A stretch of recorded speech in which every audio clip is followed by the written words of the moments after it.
two most powerful men in the world just met. President Obama and Chinese President Hu Jintao spoke in Beijing about China's currency policy, climate change, human rights. President Obama pressed President Hu on resuming talks with the Dalai Lama to try to resolve the crisis in Tibet. Afterward, there was a state dinner where the official People's Liberation Army Band played hits like We Are the World, I Just Called to Say I Love You, and In the Mood. Yes, the military band actually played In the Mood. Oh, diplomacy. With our president overseas, Republicans and conservatives here at home have been taking the opportunity to crank up their criticism of him. Former Vice President Dick Cheney telling Politico.com that President Obama advertised weakness when he bowed ceremonially to the Emperor of Japan. Cheney said, quote, "Our friends and allies don't expect it, and our enemies see it as a sign of weakness. There is no reason for an American president to bow to anyone." He does have a point. I mean, imagine an American president bowing to anyone. Imagine, say, President Nixon bowing to Chairman Mao in China. Yeah. Imagine, say, President Nixon, there he is again bowing to Japanese Emperor Hirohito. That was here in America. Imagine President Eisenhower bowing to Charles de Gaulle of France. France! A hint for our pals in the press. When a former vice president like Dick Cheney says something like, "There's no reason for an American president to bow to anyone," the appropriate response is to say, "What else do you have against President Eisenhower, sir? Or President Nixon?" Or you could just copy down what Cheney says and write a whole story as if Cheney really has a point, which of course he doesn't at all. But I digress. Beyond the former vice president, Mr. Obama's trip abroad has generally brought out the unhinged among the president's critics. The troubled conservative Washington Times newspaper, for example, allowed their editor emeritus, Wesley Pruden, to assess President Obama's trip abroad this way. Quote, "Mr. Obama, unlike his predecessors, likely knows no better. It's no fault of the president that he has no natural instinct or blood impulse for what the America of the 57 states is about. He was sired by a Kenyan father, born to a mother attracted to men of the third world, and reared by grandparents in Hawaii, a paradise far from the American mainstream." That was published in an actual newspaper. On an actual cable TV channel, host Glenn Beck assessed Democratic efforts at health reform with equal intellectual rigor. America has spoken clearly, consistently. We are, excuse this analogy, but I feel like it's true, we're the young girl saying, "No, no, help me," and the government is Roman Polanski. From the same network, another host, Bill O'Reilly, couldn't help himself either, calling into Mr. Beck's radio program with this warning to the Democratic Speaker of the House. I think people, when they figure out how badly they're going to get hurt in the next few years, there's going to be a tea party on taxes, and it's going to get nasty. Nancy Pelosi's going to be bobbing up and down in the Boston Harbor. And then there's this biblical quote making the rounds in anti-Obama circles, as reported this week in the Christian Science Monitor. "Pray for President Obama," Psalm 109, verse 8. What's Psalm 109, verse 8? Well, it reads, "Let his days be few, and let another take his office." Let his days be few. It's followed immediately by another verse. "Let his children be fatherless, and his wife a widow." And don't forget, that sentiment is now being merchandised on bumper stickers, on mouse pads, on teddy bears, on aprons, framed tiles. Those are nice. Keepsake boxes, T-shirts. Let his days be few. Ha ha, how cute, on a teddy bear. Is anybody else creeped out by this? Joining us now is Frank Schaeffer, whose father, Francis Schaeffer, helped shape the evangelical movement in the United States. Mr. Schaeffer grew up in the religious far right. He's the author of Patience with God, Faith for People Who Don't Like Religion or Atheism. Mr. Schaeffer, thanks very much for coming back on the show. Thanks for having me on. Let his days be few and let another take his office. Let his children be fatherless and his wife a widow. This is such strong language in secular terms about President Obama. Can you tell me if this means something less threatening to people hearing this in a biblical context? No, actually, it means something more threatening. I think that the situation that I find genuinely frightening right now is that you have a ramping up of biblical language from the anti-abortion movement, for instance, death panels and this sort of thing.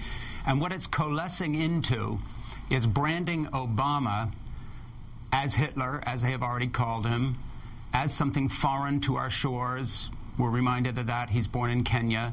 As brown, as black, above all, as not us. He is Sarah Palin's not a real American.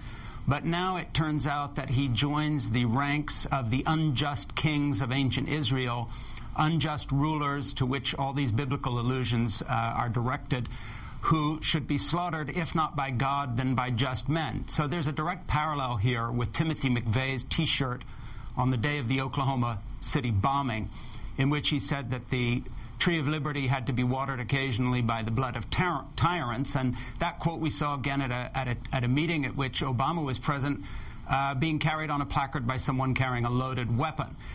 What we're looking at right now is two things going on. We see the evangelical groups that I talk about in my new book, Patience with God, enthralled by an apocalyptic vision that I go into in some detail there.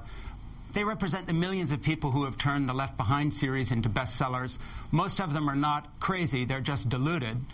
But there is a crazy fringe to whom all these little messages that have been pouring out of Fox News, now on a bumper sticker, talking about doing away with Obama, asking God to kill him.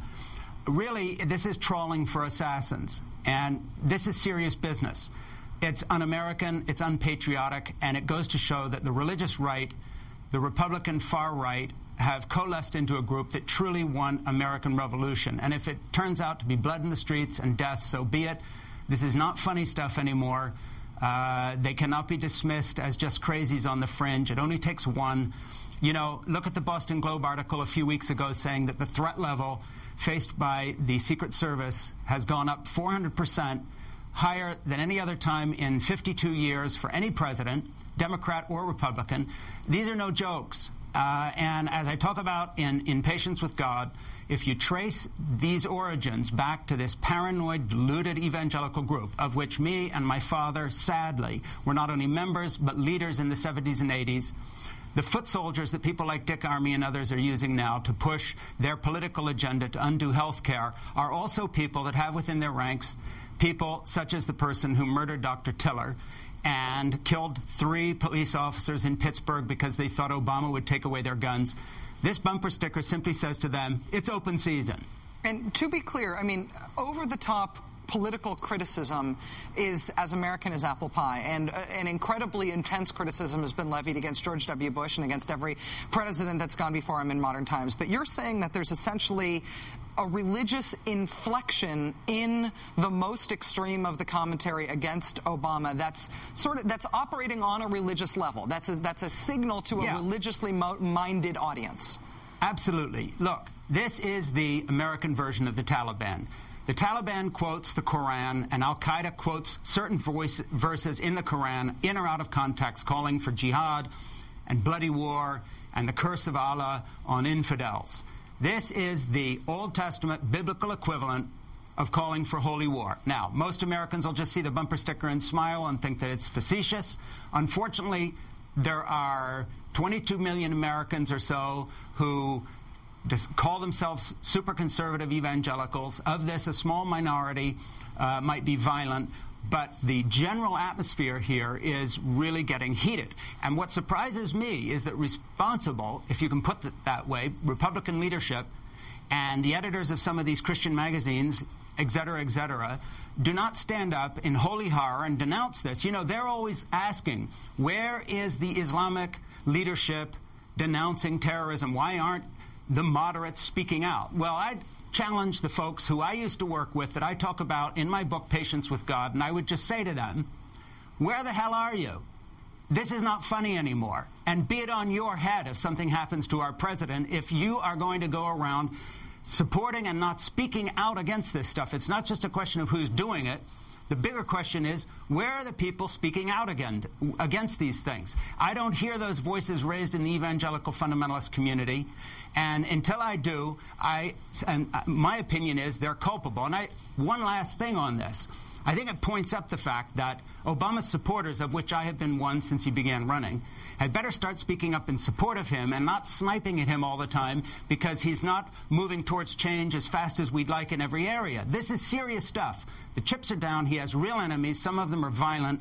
And as far as I'm concerned, it's time to support our president, stand with him, and not only wish him the best, but as a believing Christian myself, pray for his safety in the face of these religious maniacs who every day, you know, one time I was on your show a while back and they were talking about, is he the Antichrist? Now they're saying he's an unjust ruler and they're asking God to strike him down. There are not very many steps left on this insane path. Frank Schaeffer is the author of Patience with God. Mr. Schaeffer, thank you very much for your time tonight. Thank you. Thanks for having me on.